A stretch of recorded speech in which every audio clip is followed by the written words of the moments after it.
Welcome back. Welcome back to a... Oh, it's a quieter audio feed now. Where's the bee? Where's it gone? It's dead. We killed it. But we are obviously one map in. We have just seen a villa that was tighter than anyone expected, and we're about to head to a border that has a habit of being very, very intense between a lot of big teams and, you know, well, teams that can challenge their throne. So let's jump in and see how border swings. Border, border, border. This one will be very intriguing, I feel, from a G2 standpoint.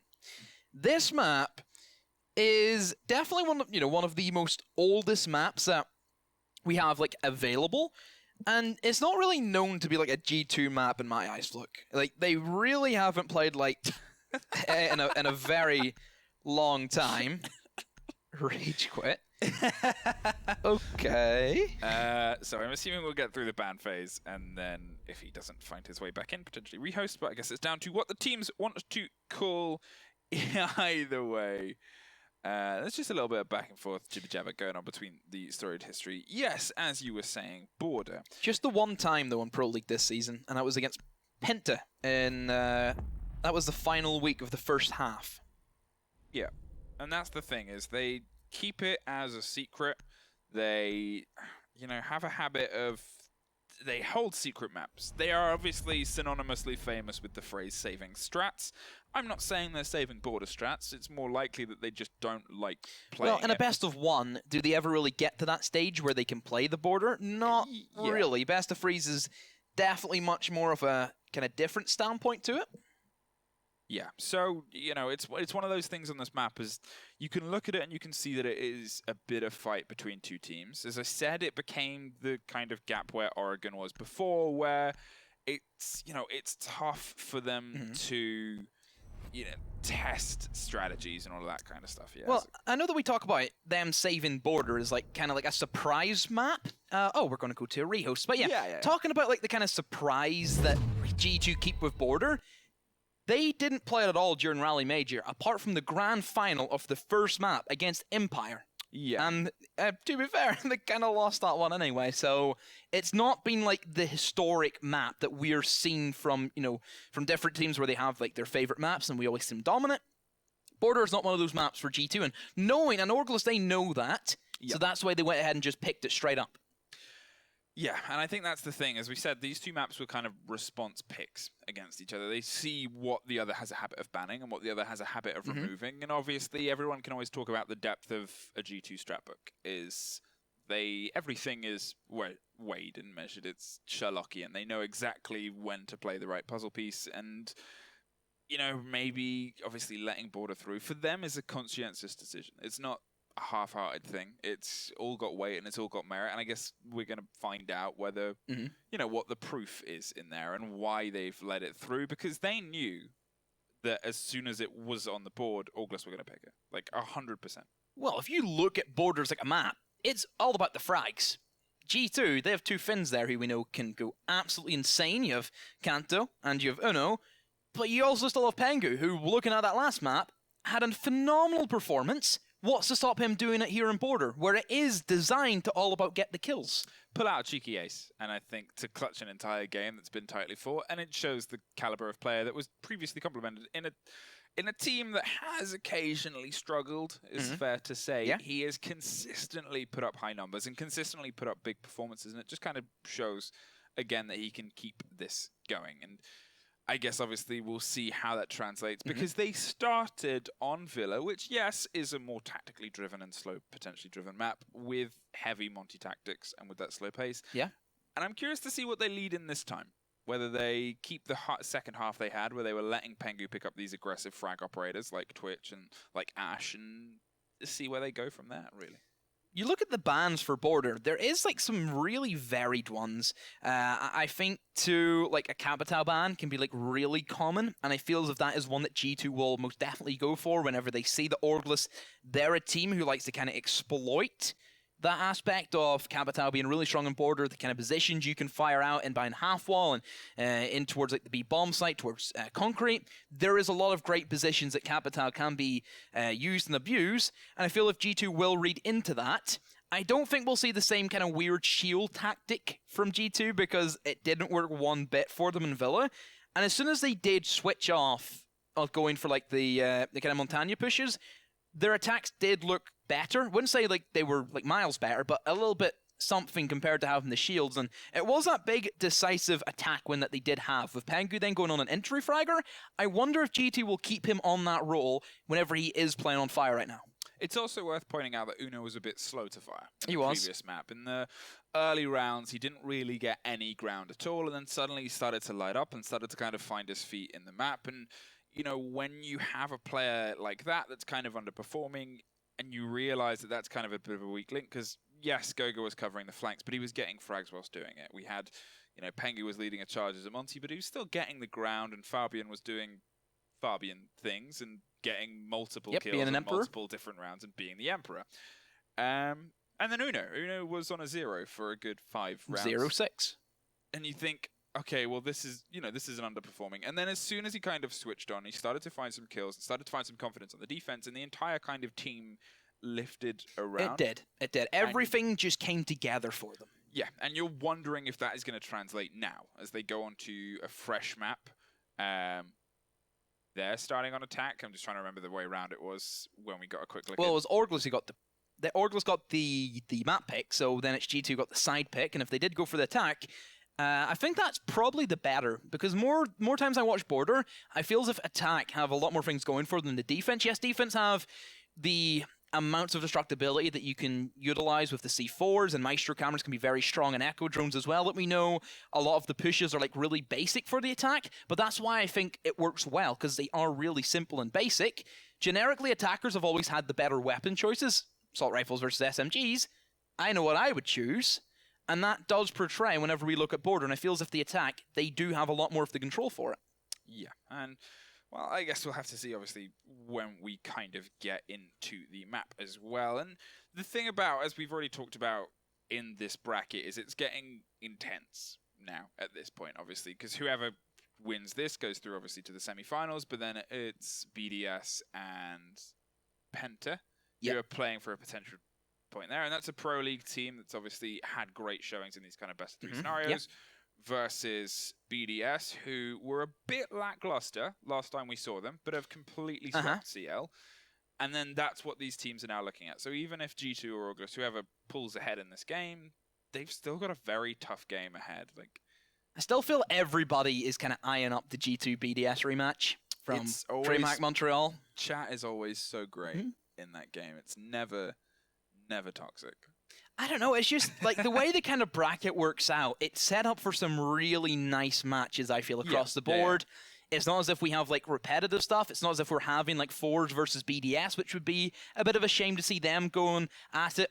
Ideal, I would love to see both Forge and BDS make it in, because I think that would be like a really big standpoint to show how strong EUCL really is. That's fair. I mean, obviously, to have G2, who have obviously been...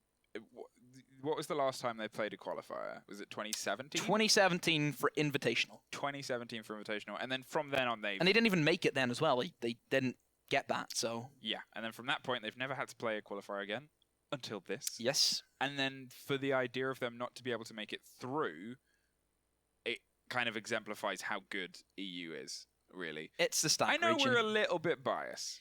But we're not wrong. We're not wrong. You could be biased, and you could be biased and not wrong. It's just, we know that we're right, and EU has always been the most developed scene due to the copious amount of leagues that we have, the grassroots competitions, every single country in EU, because there's a lot of them. Look. There's at least 10. At least 10. They all have their own leagues that they can develop teams from. Perfect example is look at Na'Vi. Where did they begin from? I believe a little old league called Prem. ESL UK Prem. Yep. And then from that point onwards, obviously, they have taken over the world. You look at the French league, what they've done. I feel as if that's really strengthened the French teams. I think it's helped Vitality and Giants as well, give them a lot more LAN practice primarily for Giants, which was something that they were slipping in before. And hopefully that will we'll see results from that whenever we do see the finals in Japan, which is slowly approaching. We're nearly there, aren't we? Yeah, we now have a schedule for it all. It's a lot of early mornings. Yep. For Chat, us who do you think's going to win Japan? Let us know. Let us know who you think's going to win. I know what you're going to say, and you know what I'm going to say. Well, we'll discuss it in the game as we jump back into border, and we'll see how this goes. I know what you're going to say. You're going to say Navi. In fact, you're going to say Citizen. Yeah, sure. Let's go with that. No, I'll say Kenny. Kenny. Yeah. Kenny's the one that's going to pull it all the way through. I like how we've come in mid-conversation. Yeah, we've missed the start of that. I can only imagine what our... There's the bands, though. Yeah, the bands are already through. The bands are done.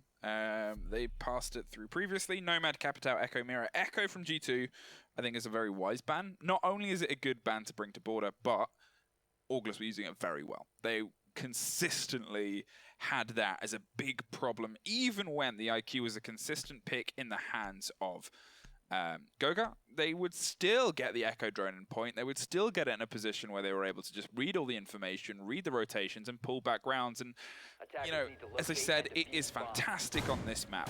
It is such a big operator to play. There's a lot of little places you can put those drones, but in the hands of August, apparently it is a superstar.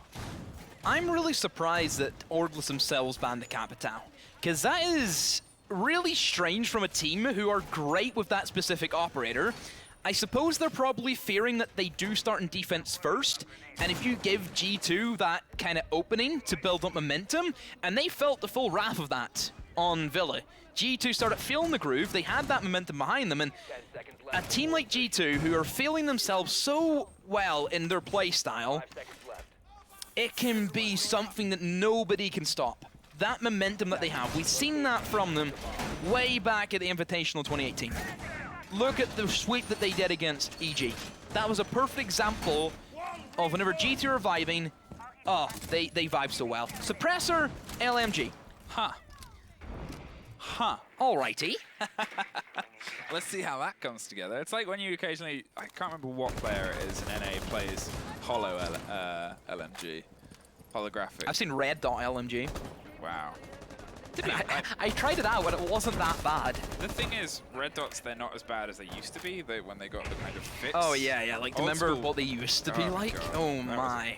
That was a nightmare. But Goga starting the close down against CC as Uno creeping in, and Sanook finds two, instantly taking them by surprise, and really leaning into the sixth pick of surprise there, and just, again, locks it down, able to get complete control of CC. Not holding back on any aggression, and this was one of the things that we talked about before. Is Uno going to be able to keep up the level of play that he had in the second half of Villa, or is he going to stumble as he did in the first? And it seems like, well, he is not here to mess around. Quick opening and a quick dispatching of the two roamers in CC. That was a really good pick, because I do imagine that there's a Maestro camera looking down across that west balcony. That's why teams open up the wall and then slap down a Maestro camera. He can just bide by that, and he simply did. That was really great nuke usage, and that just shows the power that she can have, specifically against Maestro. And we can't really fault Orgless because they probably weren't expecting the sixth pick.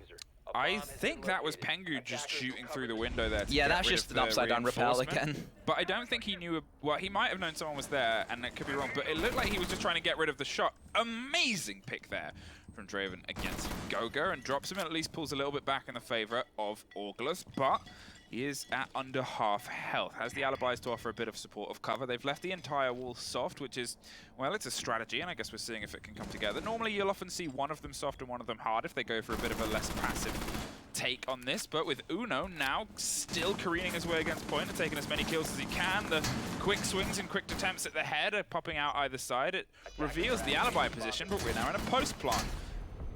And now we're in the end of the round. Thanks to Uno, that round was very simple for G2 to get control off, and Orgless, they had a very heavy setup towards that security, and whenever one man just walks in and sweeps you, that must feel bad. And whenever they heavily rely on the guys in security doing their job, once you lose both of them in that position, you've opened up so many different angles that you were hoping to use against the attackers. Now, because you've backed in a corner, they work against you, and there's even less stuff that the attack need to kind of play out with. So solely down to Uno making a crazy play, they have won that round pretty simply. Orgless will go for the armory once more.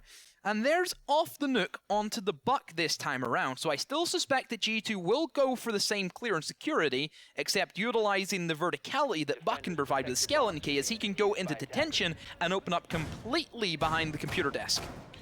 I'm wondering if Auglis are going to go as kind of soft as they did on the Armory wall, or if they're going to add a little bit of solidity to this point instead. They've still got the Maestro to be able to offer some kind of camera and angle and the big gun, but to be fair, they didn't even play him behind there. They used Draven on the Alibi instead.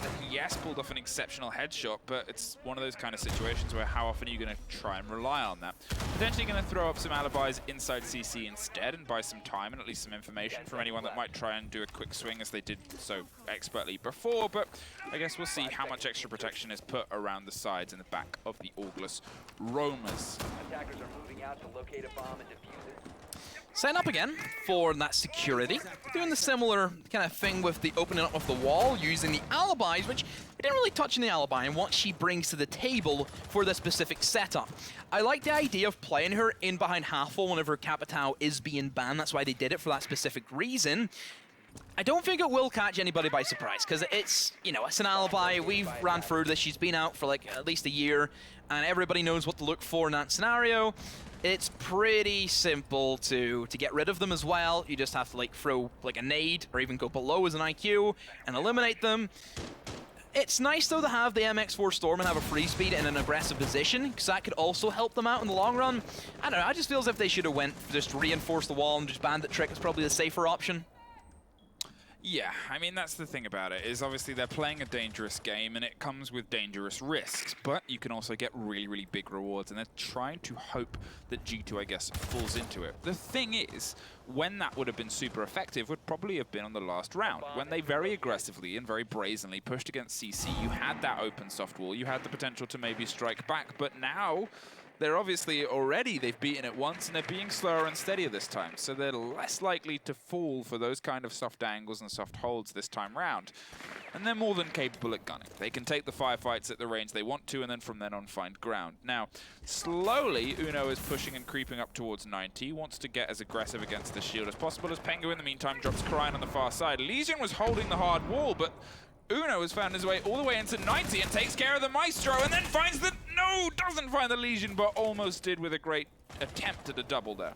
Still the damage payoff, though. Oh, Legion fires through, but Pengu still limits the last man on site, and it's just down to Rips. Had a phenomenal game last map on Villa, but that's going to be a no win for him. And G2, they will take round number 2.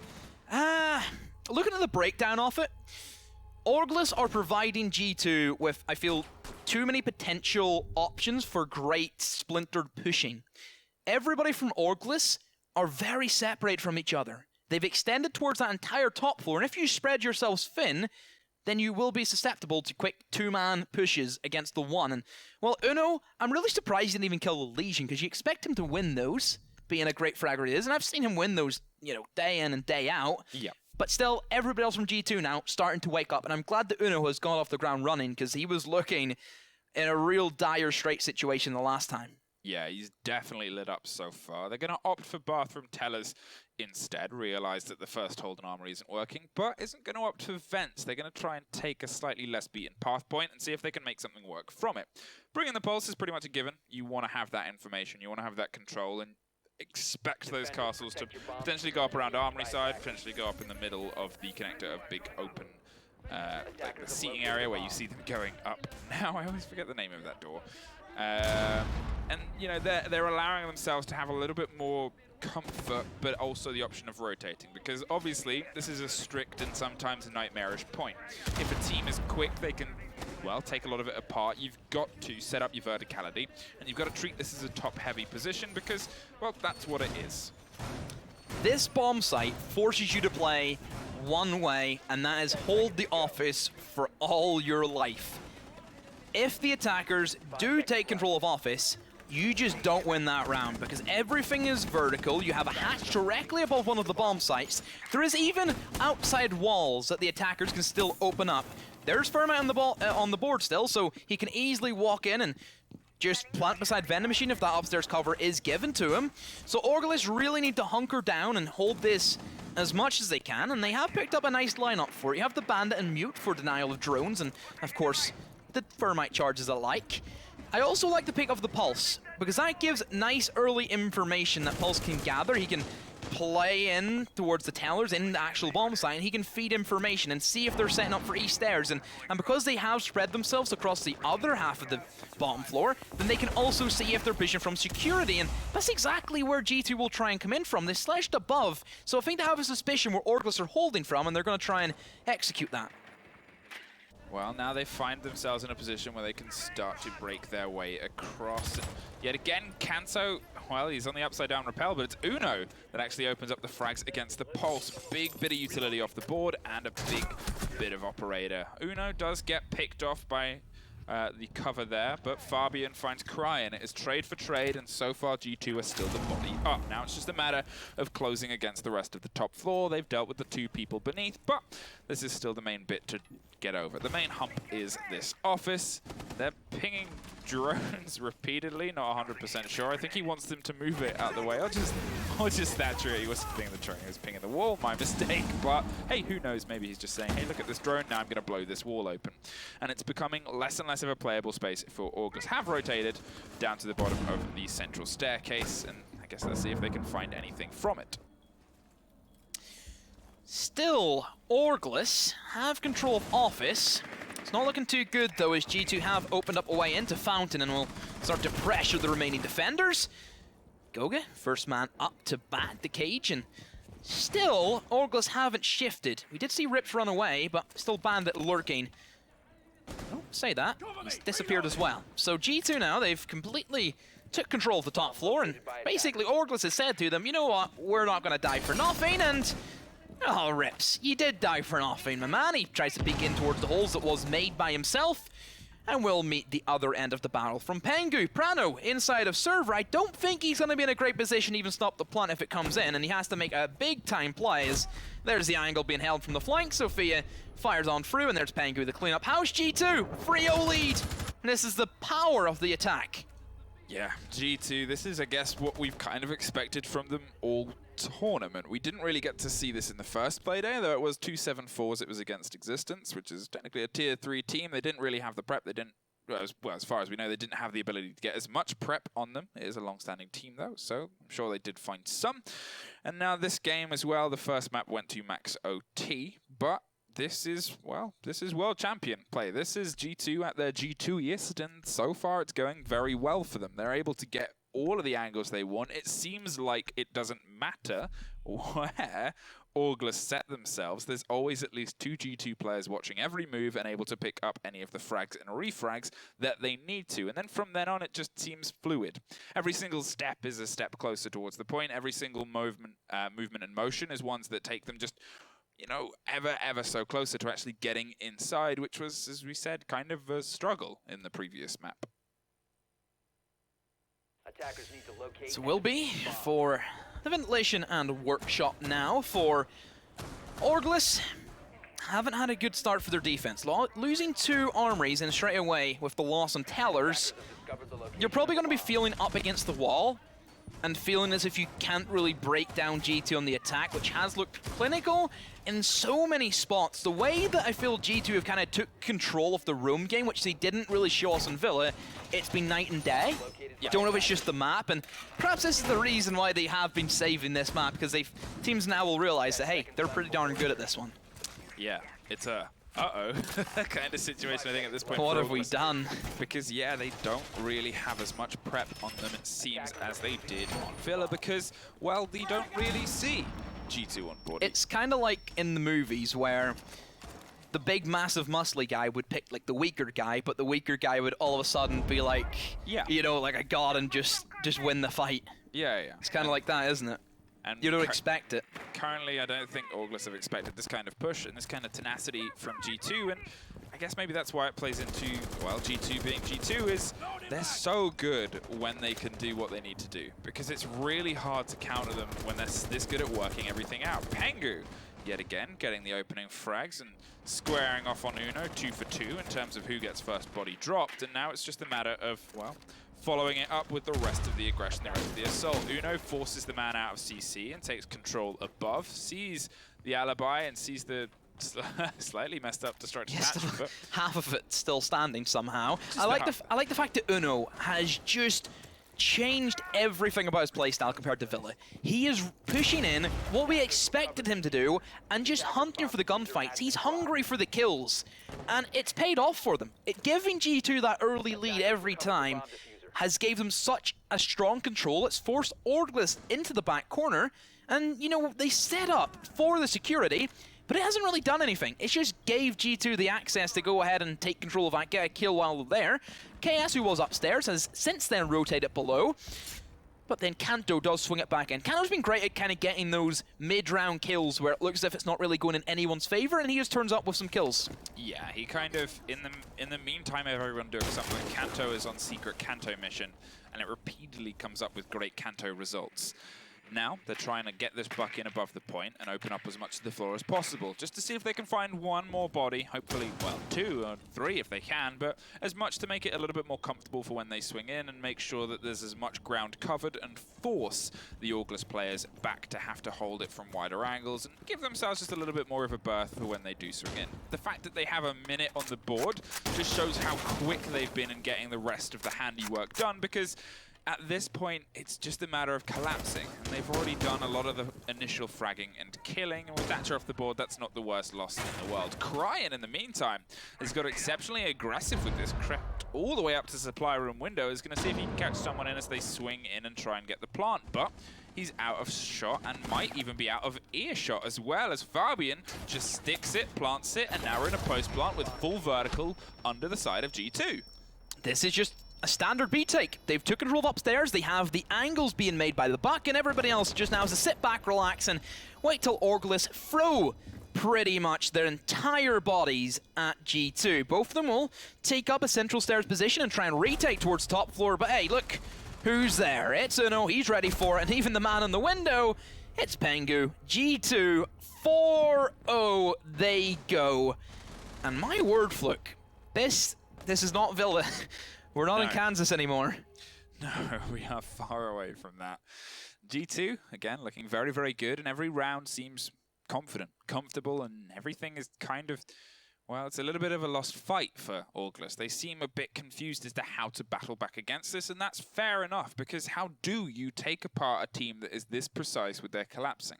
As we said before, every single trade is set up perfectly. They've cached their balances, and they know how they want to try and take this apart, and so far everything is kind of falling together. And without a counter strap book in the hands of Orgless, it's, well, becoming a harder and harder fight, because they don't really know what G2 are going to do next. Whenever you give G2 that accessibility to set up their entire strategies, the whole thing about the workshop and vents is B pushes are really simple for the attacks to kind of counteract everything the defense do, because you have that vertical control. If you have that verticality, you cannot stop LaPlante inside of B. The issue that Orgless did was, as soon as they started getting pressured, they just fell right down towards that bottom floor. You then give G2 everything they were looking for, and you've seen, it was a perfect example of how easy it is for Buck to sit upstairs, make sure nobody can come in and try and kill Fabian. You had one guy holding double door, one guy supporting the man planting the diffuser, and it's game set match from there. It's just basic stuff that G2 are doing, but that then fits into the map that is Border. It's simple, it's basic, everybody has done everything in this map. There should be no surprises. And Orglish, they should know how the B push works. Well, let's see if they can pull back some of this Armory. Now, obviously, Armory has, well, they've gone up to bat against it twice, and both times been a pretty clean out. They're at least being, they've changed their operators up a little bit. They've dropped the Maestro, aimed for the Valkyrie for a little bit more active information gathering, and going to use that as potentially counter. But then there's an IQ being brought every single round by G2. Not the best pick. Yep, but let's see if they can at least find something out of it. They've also been consistently bringing C4s, but we're yet to see one actually hit and land, so maybe this is the chance that they get with it, doubled up with the Mozzie as well, and, well, the Alibi has been a consistent pick and point for them across this so far. They have, obviously, they've dropped the Maestro. There's no smoke on the board too. Going to try and blow out this Alibi, but no luck, as they do get actually tripped by one of the alibi traps, and now it's just a matter of, again, they're finding their way in via east. This is similar to the second push we saw them do. It's first blood, though, for Orglis, so they will draw their sword first off. Uno, he's gone. He was that main entry fragger that has turned up for G2 this map. And as long as they have this security control, there's not a whole lot that G2 can do in terms of pushing the bomb site. They're a little more relaxed, which I like to see from Orglis, yet they're also not backing away from the gunfights like they previously did. I like that little bit of aggression being thrown in by Cryan, and it has taken Uno by surprise, which is like the main thing that G2 now lack, is not only like the nades, that I think he's still one more nade available to him, but it's just that sheer fragging potential of Uno. Fabian gets the wall cracked open now as they try and find a way in. Pengu yet again on sandwich upside down, trying to see if he can find something, but is concerned about the run out on that AC window, which is fair enough, because it is a consistent nightmare that is hard to forget. In the meantime, Orglis are kind of basking in the fact that they're a body up. They're generally not being over-aggressive. They're not pushing too hard, and while the misthrown C4 is picked up, rethrown, and no bites, unfortunately, as Kanto tries to double down on the destruction we saw the Thermite do earlier and put some pressure against Mountainside. In the meantime, Pengu is actually rotated off to AC, but gets dropped. Cryan finding his double and pushing the order, at least Orglis, closer to maybe getting one round on the board. Goga has snuck in very sneakily and found his way into the back of Fountain. Drops one as the double push comes in, but Prano finds Fabian. Goga now still deep undercover, finds another, but there is the third man. Mozzie puts down what was a pretty heroic push, but now it is all down to Kanto in a one versus, well, it's not down to Kanto anymore. No, he's just dead. No, he's just dead. So Orglis, they do respond after a great opening hand from G2. I think that they need one more, though, to at least give them a fighting chance. Yes, we know that Border is generally a lot more attacker-sided, but it is still very up in the air. And if G2 have that momentum, they have that fire behind them, we know they're a great best-of-3 team. We know they are. They had that first-half struggle in Pro League, the amazing second-half comeback, which was just, if that comeback did happen for G2, it would have been like, what a story for them. Just two bad Navis there, you know? Too bad. Citizen. Were you singing Baker Street? I was. Nice. That's what I would imagine was going through their heads when they charged back towards the top. And then the record skipped. It was smashed by Navi. Yeah. They just pushed it off and then... Hey, but then they did take like a kind of page out of the Navi strat book, and they did that in Villa. They did, you know? They stole their strategy. Sixth pick, Alibi to Alibi. Oh, is going to be the swap what a play. to take the vents point. I think this is the smarter point to take because, well, bathroom was pretty much... They didn't try customs. They haven't tried customs, no. But I think... Still not a good bomb site. No, I think you'll see a team and they'll either have Teller's bathroom or they'll have customs as their third point. And then they won't ever go to the other. They won't even begin to play with the idea of the other because it takes work to get that third point to work to a level you're happy with and consistent with. And even now, we're seeing a couple of different strategies employed by Orglis when they try and get these, you know, primary and secondary points to work. And I guess we'll see if this plan B upstairs can come to fruition because their vent holds, you know, they just gave G2 too much space. G2 got in, they got a default plant down, and they were able to do it without even really being contested during the actual planting phase. There was no smoke canisters thrown over the shoulders, no C4s, no even bullets fired in vague directions to try and make the planter doubt the plant. And at that point, you've realized that you've given G2 too much. Too much control, too much space, and too much confidence to be able to pull this off. You've got to at least try and threaten the planter. Orglis, how will you adapt to the great upstairs prowess that G2 applied in their last Vents attack? They have a couple of roamers, and I wonder if Uno will be the first man up to try and combat against them. So Pengu, he's been a big fan of the rappel, hasn't he? I would expect him to try and rotate towards like a window position, because that's been like his main thing going for him at the moment, but he instead is trying to look to open up with a 5.52, and it's a great gun. We've discussed this before, and well, they do know one more man is lurking inside off security, and they will try and breach in and try and eliminate the man, and the breaching charge on towards the soft wall, and now Alibi has to flee for her life and does drop down, but there's Rips with the support, and Pengu being eliminated. Cryan as well hops on board, and 3v5 all of a sudden. G2, they've lost their entries, and they've also nearly lost Kanto in the midst of that. Yeah, they got a little bit blindsided by everything that was kind of going on there, and obviously Pengu wanted to help support the people pushing CC, but from that couldn't quite find a way to make it work. AS finds Fabian, brings it to a 5-2, and there's the 5-1 as we lose the Thatcher as well, and yet again it's just all down to Kanto with no health, but at least a body under his name. Rips gets taken out, and now it's a matter of, well, finding the diffuser, finding the point, finding 4 bodies, and getting it down. Easy, right? Not as easy as you would think. Oh. Especially with very little HP to his name. There's a breach in charge of a ghost that he once knew as a teammate. And yeah, just for G2, I don't know, it's kind of came down to how their coordination is fallen off quite a bit. Like, you look at, you know, what they had, it's just completely went downhill. You take, for example, that first round where Uno was simply able to walk in. If that's just perhaps a bit of an adaptation for Orglish, yes, we could agree with that one. But overall, G2 just sleeping a little bit.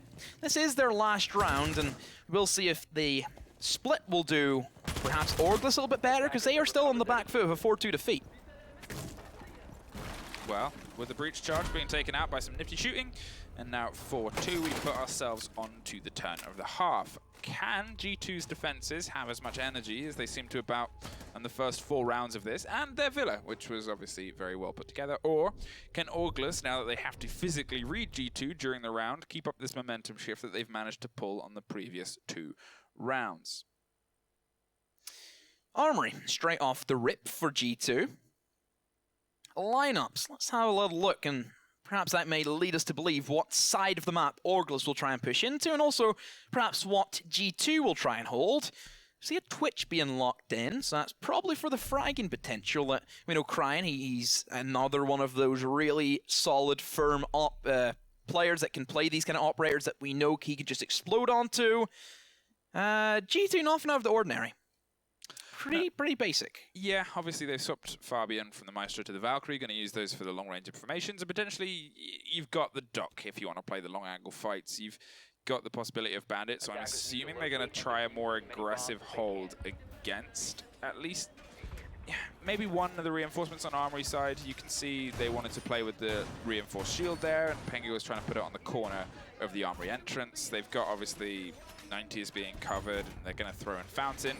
I'm just curious what they're going to try and hold on to. Because definitely what we've seen from Orglish so far has been, I would say, a more rarer seen defensive style of leaving Armory Wall soft, trying to use it as firefights to like just try and sway the opponents, and then utilize a more office-centric hold. But hey, well, it's G2. They're a team that consistently tries to push the envelope and then tear it up and then remake it and whatever else they decide to develop and do. And there is the Valkyrie camera going up for, again, more aggression on the side of G2.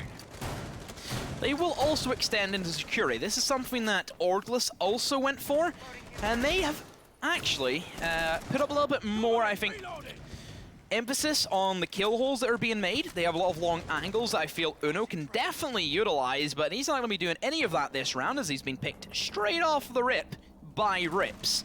Again, it's not good to see Uno falling short again. What's that, like the 3rd round in a row where he's been first blood? He's second. Last time it was second time. Down Okay. from Rips, but he's had a habit of being one of the first. Like first or second, you know, he's been around about that area. Which is strange because in the first 3 rounds, he was the first kill. He got the opening frag twice in the first 3, and now he's been the opening death twice in the past 3, and it just kind of shows the swing that's gone in the favor of Orglish now. They've put another body in the ground as Kanto on the Jaeger suffers a fate, and now it's just a clinical kind of push down from Orglish. And this is one of the compliments we gave them previously, is when they are working and reading a team, they are very, very good. Now going to rotate and swing slightly further back towards the reinforced shield and try and hold the angle around the side of the cracked wall, but again, it's just kind of a 2-factor hold. You lose the first wall, you eat utility, you pull back to the second, and at least Fabian finds one from the side of east stairs and is going to rotate out there as Draven is in a little bit of a tight spot. The movement and the Thatchers are coming over the side, and the smoke stems the push and stops them being able to lead immediately into the back of that Thatcher, and now they found themselves a little bit of a stop, but there's a minute 20 on. More than enough time to Orglish to reevaluate. Oh yeah, there is tons of time to get the drones in, to get the utility flying, and the kills dropping on the feed. But I think they kind of need to get another one, because it is still risky in a 4 versus 3 with Pengu alive well behind the shield and still having those toxic babes available. And Goga, he has firm control of Office, but I would like to see him potentially go for a flank with no Nomad off the, no Nomad being played there as it is being banned. I always hate that, no Nomad. It's always a bit weird, isn't it? Well, Rips is ready and waiting to... No! Rotates off as Fabian is about to swing back round, holding 90 and seeing if they can catch somebody, but that's 30 seconds gone from the time they had a close swing, but Fabian reacts quicker, and now that is a very, very big kill, bringing it back to a 3-3. Goga is there to double down on the long arm fight there as IQ is looking for another way in, but with Fabian still causing shenanigans and issues, able to find another cry-in from beneath, and Pengu finds Prado on the front, and now it is just Rips on 90, and now it is no longer Fabian Emperor with a 4K. The Emperor has arrived. Even though he's not going to Japan, he is definitely playing the part. Wow. I don't know how they've managed to pull that off, but Orglis just pushing in one by one. None of them really grouped in towards the actual breach. They were trying to hold flanks. I think they were fearing that there was still a C4 on the table. That's what I think that they were kind of scared of, where in reality, they could have walked in. Took the 1 versus how many against Pengu. Sure, you might get one of yous, but that automatic trade out will be there. Very weird. Especially after Uno obviously kind of lost his life very early on. He went for something aggressive underneath. You went for a spawn peek as a dock with an ACOG, and yeah, that sometimes works, but you've got to go against a team that hasn't really woken up. Talking of being awake, Pengu, 10-2, a 5 KD right now. Yeah, most of that from the attacking rounds anyway. That is a fantastic stat to be leading in with. Obviously came off the back of an ace as the final clutch round in the previous map. So, Pengu, that man wants to go to a major. Of course he would. Why wouldn't G2 want to go to Infight? This is everything for them. To not go to the tournament, which is gave you back-to-back world championships, you need to be there. You need to be there. He's trying to make it happen as best as he can, and with the caliber of that player and the rest beneath him, you can only assume that all of them are trying to follow in his stead that he is setting. Castling up and adding a layer of protection as they go down to the vents point, but again, it's a very top-heavy point. Like most of the first 4 points on border, you've got to reinforce the second floor, set up the hold. Goga on the clash this time. They're going to swap it off. Usually you see Fabian bring the operator, but Fabian instead wants to roll on the smoke, and they're going to let Goga do the clashing duties around this time. And G2 are a team that have, when they use Clash in a more standard way, they're exceptional. They're a great shield team. They have a history and a habit of using it on the attacks. Occasionally they'll do a hold with a Clash, and you look at it and you go, that's not going to work, and then it doesn't work. Yeah, that's not it, Chief. Yeah.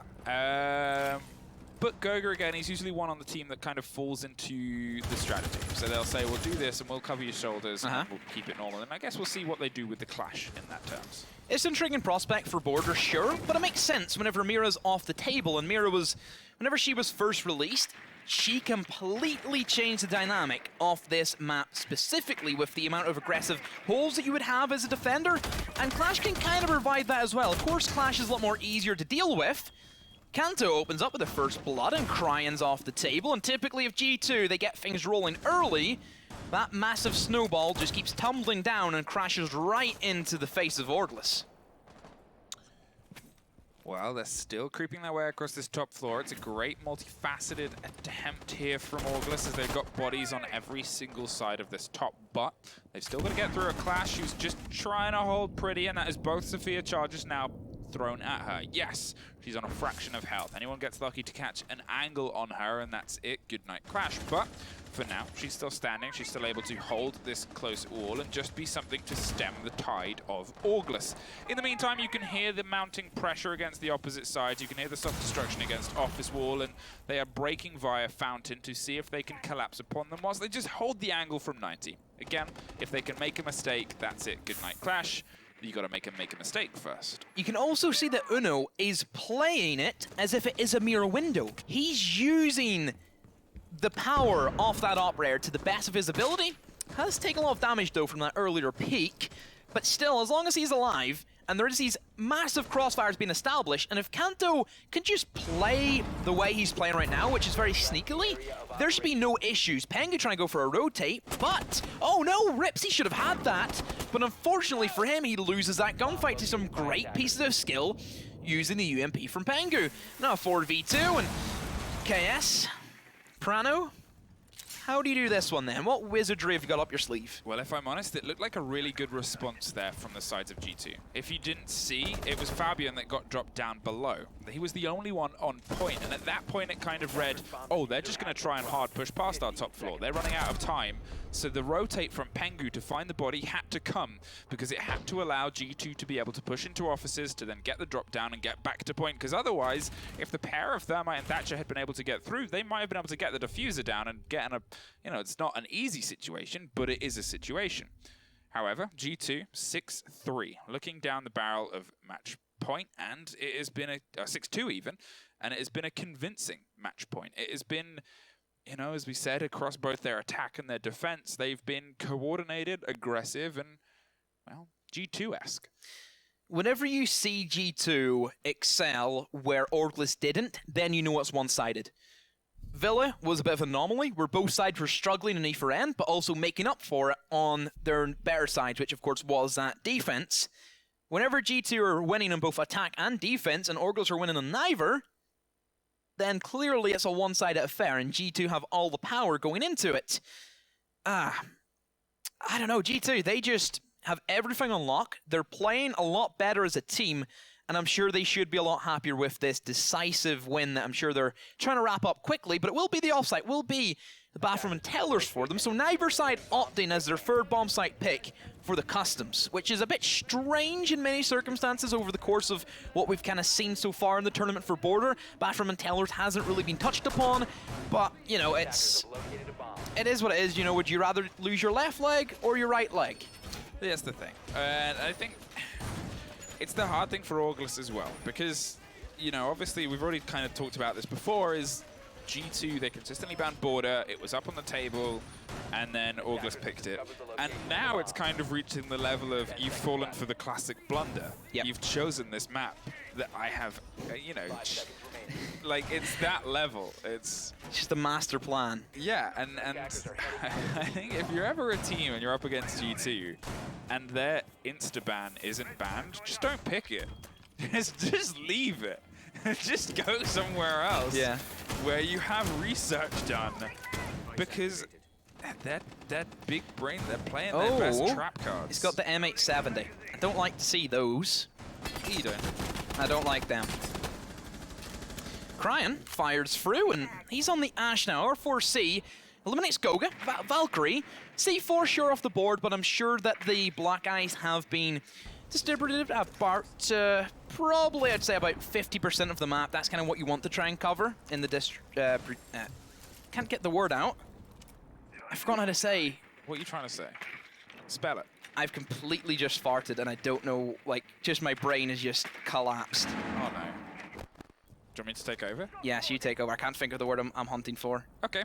Well, they're trying to bandit trick off the thermite charge and almost get it preemptively, as they're just going to play against this wall as aggressively as they can. The pings are coming out, and they're not actually going to try and trick it that hard, and Bandit just runs out into the firefight between Prano and the other body in the stairs, Cryan.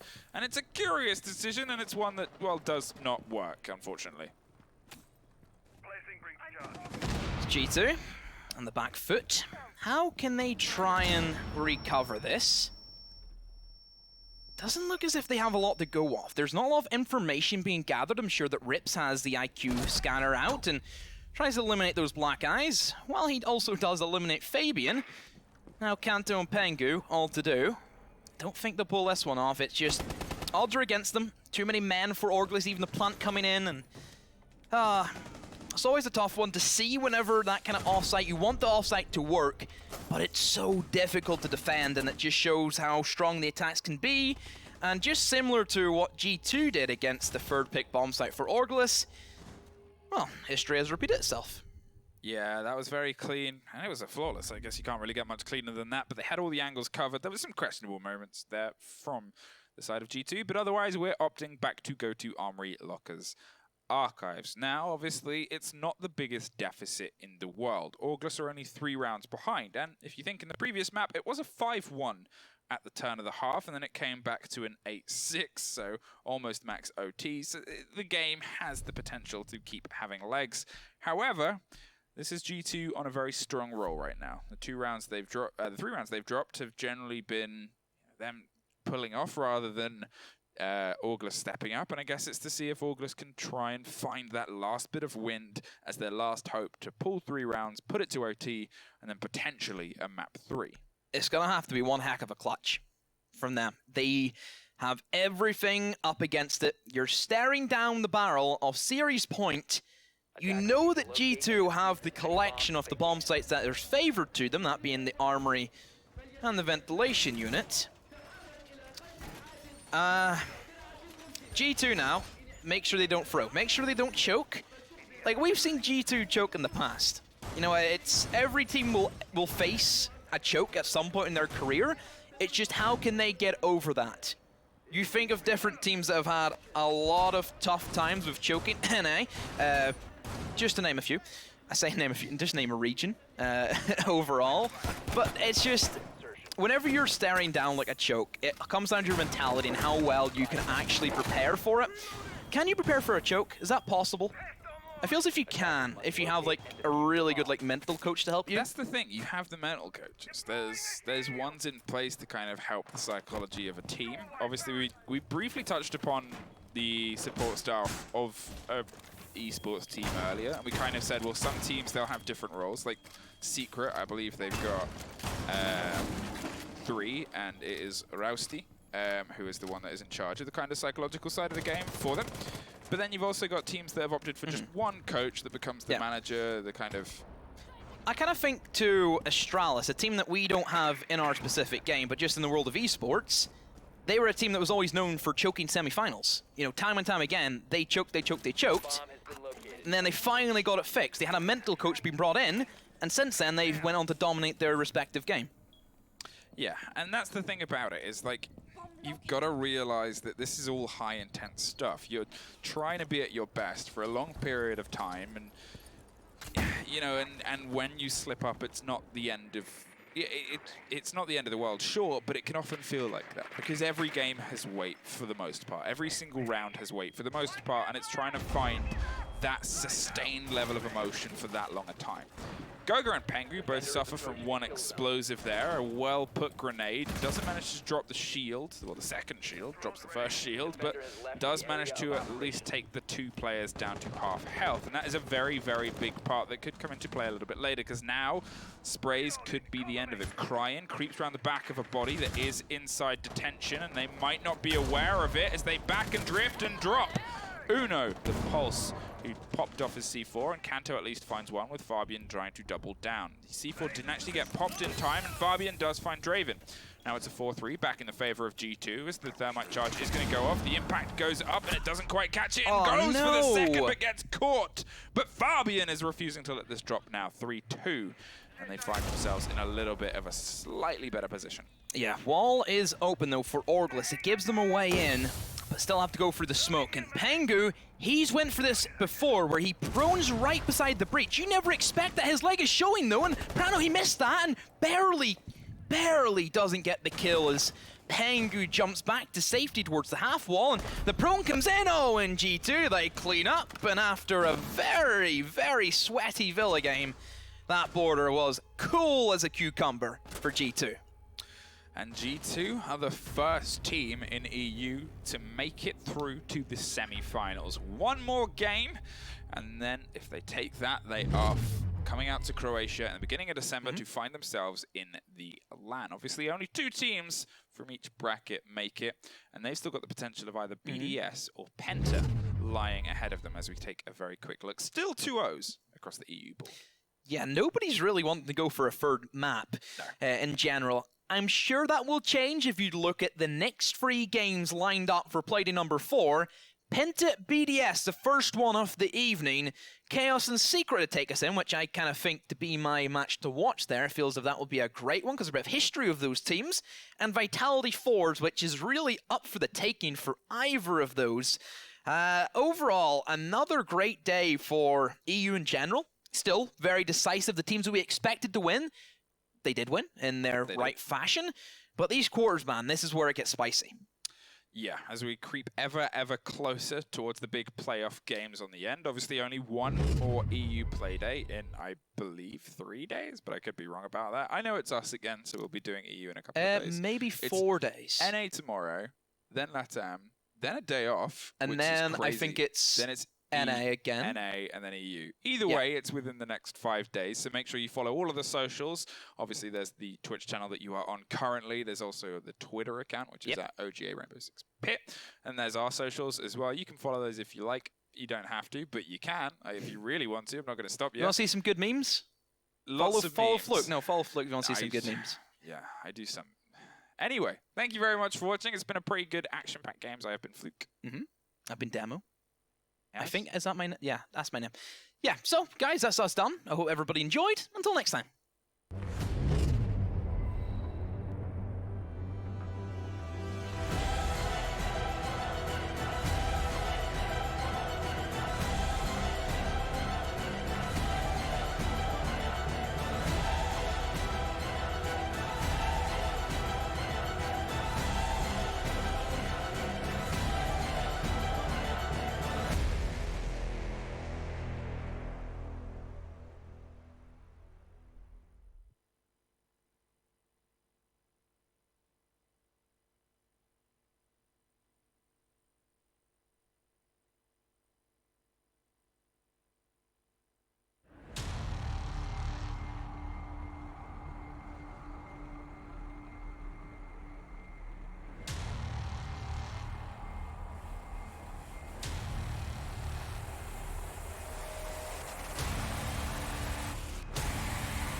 Predict the outcome, win the game.